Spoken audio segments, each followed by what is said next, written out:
எதுக்கு எடுத்தாலும் பஞ்சாயத்துன்னு போகும்போது பெத்த வீட்டுல என்ன நினைப்பாங்க, சரி அவங்க 2 பேராவது சந்தோஷமா இருந்துட்டு போட்டும்.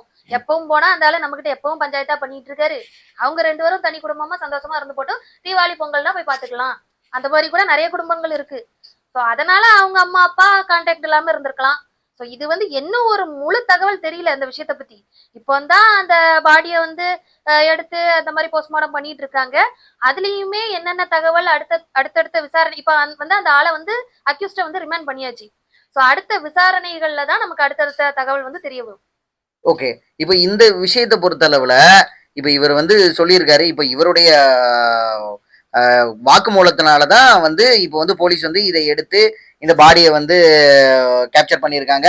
ஸோ உங்களுக்கு என்ன பிரைமா ஃபேசி எவிடன்ஸ் எல்லாமே கலெக்ட் பண்ணியிருப்பாங்க, கரெக்டுங்களா? இப்ப இந்த இந்த இந்த இன்சிடென்ட்டை பொறுத்த அளவுல ஸோ இவரு இப்போ இந்த ஆள் கொலை செய்து 2 மாச காலம்